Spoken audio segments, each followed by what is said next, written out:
Welcome to Imprint, a podcast about creating a home and life you love.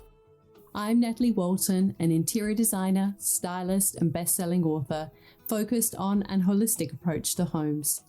Each week, I'm sharing insights and interviews about the creative process to help you enhance both your interiors and well-being, as well as provide you with the tools and resources to make considered and sustainable choices with all that you create. Hello everyone, welcome to Imprint. Now, if you're a creative business owner, you know that you can't just launch a website and sit back and wait for clients and customers to come knocking on your door. You do, don't you? Right? I hope so. Now, there are many tools and software that can help you create your product or service. But for me, nothing is more powerful and important than turning a prospect into a customer than when you have a streamlined lead flow strategy. Because without leads, you don't have a business. So in today's episode, I'm going to explain what a lead flow strategy is, why it's crucial for any creative business, and how you can implement one that consistently brings in new clients without feeling overwhelmed or salesy. So before we get started, I just want to let you know that I am going to be teaching a free class on just this topic and how to really set yourself up for success in 2024. So go register now at nataliewalton.com/roadmap. And I will share exactly what you need to do. And this episode today is going to give you the framework, and then this live class is going to get more practical and give you real life examples and go deeper on this concept. So if this is something that you know you need to get in your business, you don't want to miss out on this free class. So like I said, go register now at nataliewalton.com/roadmap. Now, you might be wondering though, what actually is a lead flow strategy? It is something that gets thrown around a little bit in the kind of online business world. And if you are not familiar with this term, basically a lead flow strategy refers to the process of attracting, nurturing, and converting leads into customers in a consistent and strategic way. So for creative business owners, having a solid lead flow strategy means having a consistent pipeline. It's basically having a steady flow of potential clients so that you're not kind of going through that feast or famine cycle that can so often happen. What often happens with creatives is that, you can get a client and you're so busy on the client work or so busy on product development, or, if you've got maybe an e-commerce business, that you're not spending that time actually nurturing new leads or finding new leads and getting them into your world, so that when you finish that project or when you've launched that product, you've actually got people to launch it to or clients that you can book. It also means that you are being efficient with your resources. So instead of relying solely on kind of random opportunities, you can be more specific and target your right audience and make the most of your marketing efforts, because obviously marketing does take time and we want to make sure that we're spending it wisely. And it also helps with predictability and growth. So when you've got a system in place, this means that you can forecast and plan for business growth. And this really makes it easier to scale and achieve your revenue goals. It also helps you have better customer relations. So when done right, it's not just about attracting clients or attracting customers into your world, but really then nurturing them through a process that helps really build this kind of like, know, and trust factor and build stronger and long-term relationships. When you get the lead flow strategy right, this is when you create customers for life. And that is one of the most really powerful things you can do as a business. Like that first stage, in those initial phases, if you don't have a lead flow strategy in place, you need to get one. But then the next key one is then, okay, when you get that right, it's about how can I create lifelong customers or customers that are going to keep referring, because that will just compound your growth as a business. So for creative businesses where the sales process can often be a more personalized and relationship-driven process, a lead flow strategy really helps keep your efforts focused and productive. I think that as creatives, sometimes, we think that, developing and nurturing leads is about having, conversations and emailing backwards and forwards and things like that. And they can be important. And there are elements of that that can be strategic too. But we need to have a larger framework. And so that is what I'm going to share with you today. It's going to be really practical and really strategic in terms of what you need to know about lead flows, what are the key steps that you need to put in place, and what are some of the common mistakes that come up. And this will be really helpful for you if you're trying to grow your creative business. So the first mistake that I see happen a lot is not defining who your ideal customer or client is. And the mistake is really trying to appeal to everyone rather than being specific. When you are specific, you can really capture people's attention because they instantly recognize that you're talking to them and that it just resonates on a deeper level. And so it means that you're not just talking all the time or putting, posts out there on social media, but you're actually making connections. And that connection is the thing that you can grow and the thing that you can nurture. So really, step one is really about being clear on who this ideal client or customer is. And the more specific that you are, the more you can speak to them in their language, using their words, speaking to things that they either really desire or that they're really struggling with. So you really want to know and understand, all their demographics and their psychographics, and really knowing and understanding not just where they live, but what makes them think, how do they behave, what is a sort of a trigger point for them in some ways, in terms of like that really speaks to what they're thinking in their minds. And you really want to map out and understand their journey and where they are on that process of, in terms of, have they done research in relation to your product or service? Have they already gone out and engaged people with that product or service? Where are they on their journey in terms of, are they sort of product aware, solution aware? And are they your solution aware? Are they kind of stalking you thinking, I would love to buy your product or service one day? So really knowing and understanding your customer and where they're at on their journey and using their language is really, really powerful. The second mistake kind of ties in with this, which is using generic messaging. So you really want to avoid this.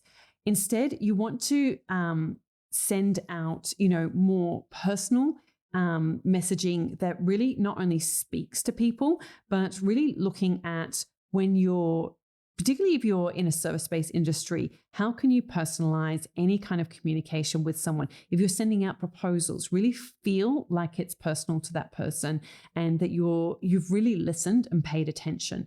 So personalizing communication is, and really speaking to their desires or their pain points is important. And the step that you want to do in relation to this is really crafting an irresistible offer that's speaking to them. And when they hear about what you offer or your product or your service, it's like, oh, that's just what I need. And it really speaks to their desires and their needs. And great ways to start nurturing them is to give them a taste. Give them a taste through an ebook or a guide or a checklist, or, an opportunity to maybe have a free call with you so they can start to know and experience what it's like to work with you.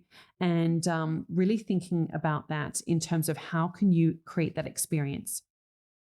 The third common mistake, and I see this all the time, is failing to have a clear call to action. And I would add to this about just being clear in general. I still can't get over how many people, when they create an Instagram account, that they don't have their name on their Instagram. Now, this is in particular if you've got a service-based business. And still, many of them don't even say what they do. And it's so confusing. And I will see, because when you swipe up and if you look at your story, like who has viewed your story, and I look through the list of people who have viewed a particular story, and you can see like who's liked it and what are the reactions been. And some people will just say something really vague. They might just have their name, like Susan. And then if I click on Susan's account, then she will say interior designer. Well, I never knew that she was an interior designer until I took that next step to click on her account.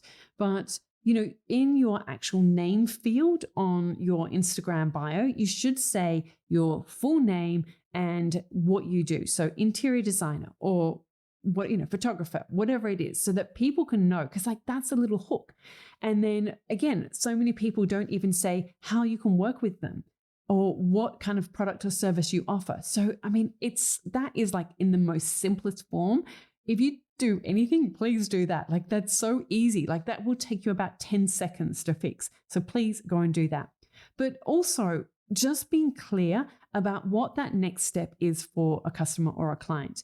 If you're sending out design proposals, make sure it's really clear on what that potential client needs to do. What is that next step? Tell them whether they need to now book a call or email you or fill in a form. What is that next step? Always have a next step and one clear next step in any process, whether that's with a lead magnet, whether that's you want them to book a call, whatever it is, but always have a really clear next step.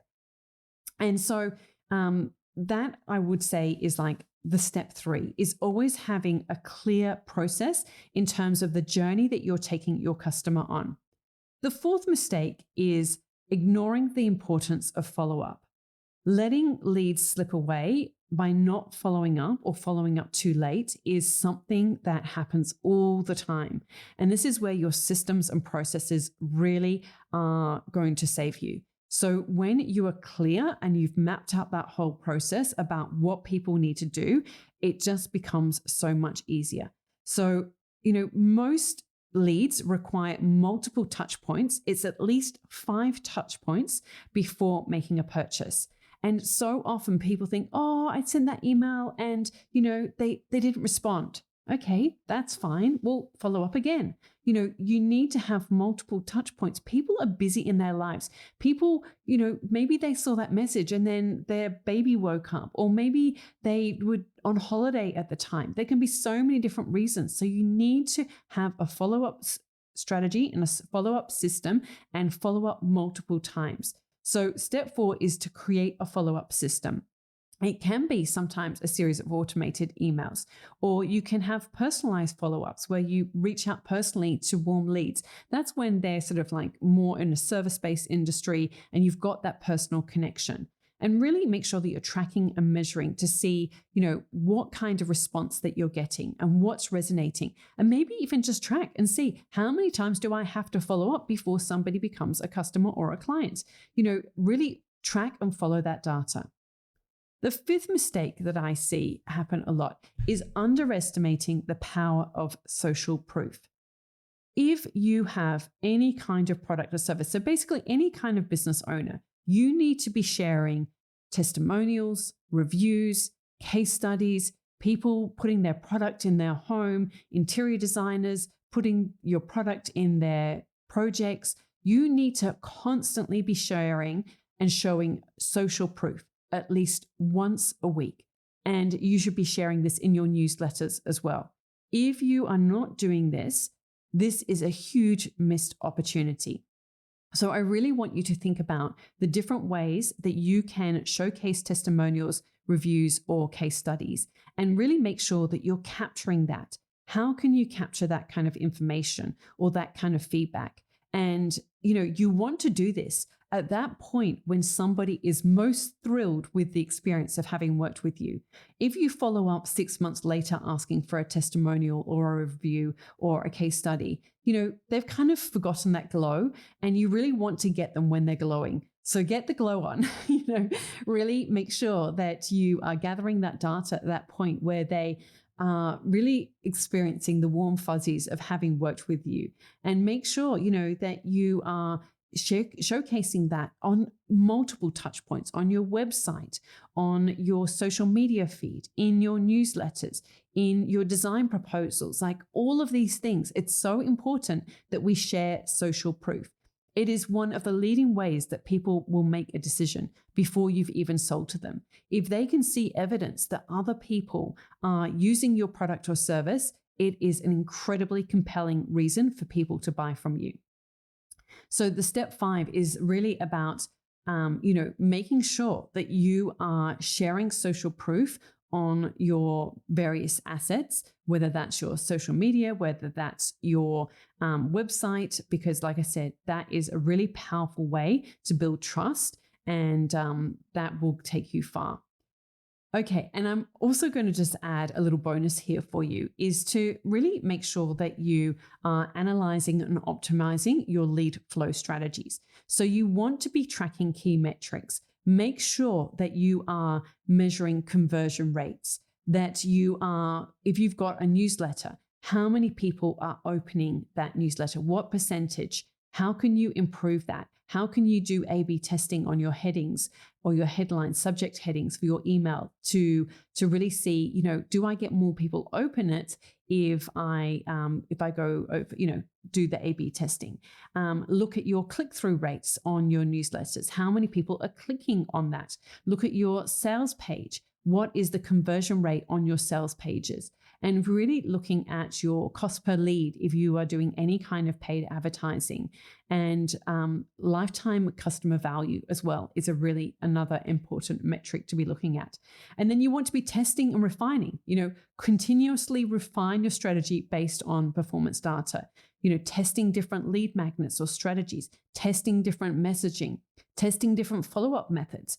Does it help if you personally reach out to people, or can you automate that? What is the difference? And looking at the cost time benefit analysis of that. And always, always, always gather feedback. Use surveys and feedback forms to really understand, how do people come into your world in the first place? Always, always ask that. I was speaking to somebody within Designer Grow a little while ago, and she had got a few new clients, and I said, how did they find out about you? Because obviously you just want to do more of that activity. And she said, I didn't ask. And it's just, we get so excited when we book that client or we, get that big order, but it's really good and helpful, particularly if they're big orders or, they're great clients that we want to work with more of those people, is just to ask, in that initial meeting, say, I'm so excited to work with you. I'd love to know, how did you find out about me? How did you find out about us or our product or our service or our business? Always ask. It's such an important question to ask, because that is giving you a clue in terms of which one of your lead strategies is working. So always, always ask. And then you can, of course, really learn from people, and always ask questions and get feedback. And, sometimes it can be, as a people pleaser or a former, recovering people pleaser, it can be hard sometimes to put yourself out there and ask for honest feedback. And I have within my programs anonymous feedback surveys, so that I can really get people to feel that they can express themselves honestly and openly with me in terms of what works and doesn't, and how can I make improvements. But it's so much better to get that kind of feedback rather than losing somebody as a customer or a client, or them not referring you and thinking, I don't even know why. Like, why didn't they refer me? Or why didn't they enjoy working with me? What was not happening for them? What was a problem for them? But if you don't survey people, if you don't ask people, then you're going to be in the dark, and you might keep making those mistakes over and over again. So online forms, online surveys are a really great way to do that, because it takes out that discomfort of that personal, asking in person. Definitely, you can ask in person, like how somebody discovered you, but you can also have that as part of your onboarding questionnaire as well, if that's part of your process as well. So we've looked at a bunch of different mistakes that often happen in relation to lead generation, and some of the strategies that you can take to overcome that. So like I said, the first and one of the most common mistakes is not defining who your ideal client or customer is, and that you really want to build up a profile of that person, really know and understand them. The second mistake was if you use generic messaging. And when you're trying to speak to everyone, you're speaking to no one. The more specific that you can be with your messaging, the more likely you are to convert any potential customer or client. And one of the best ways that you can use that messaging is when you are crafting your irresistible offer, because you're really speaking to that direct pain point or need, desire that your ideal customer or client has. The third common mistake that I see, and as I mentioned, make sure you fix this one straight away, is failing to have a clear call to action. You really want to have a clear call to action on your website, on your social media, on your design proposals, any kind of step where you're guiding somebody along a journey. You want to know and understand and make it clear what that next step is. Don't try and get them to do everything. Just make them take that one next step and make that super clear. So the strategy there is to really know and understand that customer journey and how you can guide them along that process. The fourth mistake is ignoring the importance of follow-up and how many leads can slip on by if you do not follow up and if you do not have a follow-up system. So make sure that you do. And that you've got some kind of follow-up system, because like I said, most people need at least 5 touch points before they will commit to making a decision. And the fifth mistake was underestimating the power of social proof. And the strategy there is to really look at ways that you can utilize social proof on your website, on your social media, on your design proposals, in your emails, because it is a really powerful tool to convert leads into customers or clients. And we also looked at the importance of analyzing and optimizing your data so that you can make better decisions going forward. Now, as I mentioned, this is kind of like the overarching framework, and I'm going to be sharing, where you need to focus first to really make 2025 your best year yet. So if you would like to really make sure that that happens for you and join me in this free workshop, make sure you go and register at nataliewalton.com/roadmap. And I really look forward to helping you with your creative business in that live session. It's so important to carve out the time to actually work on our business and get that aerial view, that sort of 30,000 foot view, so that you can make more strategic decisions going ahead. And that's what we're going to do in this session. So like I said, go to nataliewalton.com/roadmap, and we will put the link in the show notes. And like I said, look forward to seeing you there. And I've got, some special treats coming your way in relation to that as well. All right. Hope you found this episode valuable. Please share it with a friend who you think might find it valuable too. And if you haven't as yet left a review or a rating, I would appreciate that so much. It really does help make it possible to keep offering all this free content to you, and really appreciate it. So hope to see you at the workshop. And in the meantime, have a beautiful week. All right. Thanks so much. Bye. All of the links and info for this episode are at nataliewalton.com/podcast. Don't forget to subscribe so that you can get a direct download of the latest episode. And I really appreciate when you take a minute to rate and review, as well as share the love with someone you know who might benefit from this episode, or on social media.